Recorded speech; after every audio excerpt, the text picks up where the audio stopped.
کیا آپ کا بچہ بات بات پر غصہ کرتا ہے؟ کیا معمولی بات پر چیختا ہے، چیزیں پھینکتا ہے یا ضد کرتا ہے؟ اگر ہاں تو آج کی یہ گفتگو ہر ماں باپ کے لیے بہت ضروری ہے۔ الحمدللہ رب العالمین والصلاة والسلام علی سید الانبیاء والمرسلین وعلی عباد اللہ الصالحین۔ بسم اللہ الرحمن الرحیم۔ والکاظمین الغیظ والعافین عن الناس واللہ یحب المحسنین۔ جو لوگ غصہ پی جاتے ہیں اور لوگوں کو معاف کر دیتے ہیں، اللہ رب العزت ایسے نیک لوگوں سے محبت فرماتے ہیں۔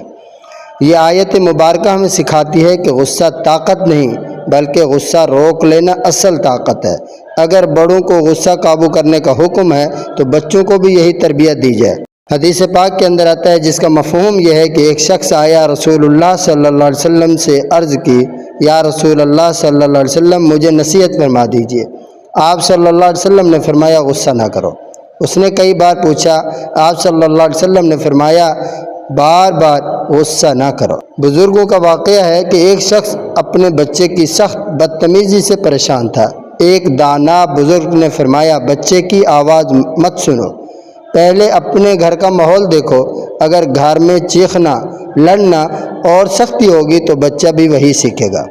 اب سوال یہ ہے کہ بچے غصہ کیوں کرتے ہیں؟ نمبر 1، بچے گھر کے ماحول سے سیکھتے ہیں۔ نمبر 2، زیادہ ڈانٹ اور سختی سے بچہ چڑچڑا ہو جاتا ہے۔ نمبر 3، موبائل اور گیمز بھی غصہ بڑھاتے ہیں۔ نمبر 4، بچے کی بات نہ سننا بھی وجہ بنتا ہے۔ نمبر 5، نیند کی کمی اور بھوک بھی اثر ڈالتی ہے۔ اب بچوں کا غصہ کیسے کم ہوگا، کیسے کنٹرول ہوگا؟ نمبر 1، بچے سے نرمی سے بات کریں۔ نمبر 2، خود غصہ کم کریں، بچہ آپ کو دیکھ کر سیکھتا ہے۔ نمبر 3، موبائل کا وقت محدود کریں۔ نمبر 4، بچے کی بات توجہ سے سنیں۔ نمبر 5، اچھے کام پر شاباش دیں۔ نمبر 6، غصہ آئے تو بچے کو پانی پلائیں اور ماحول بدل دیں۔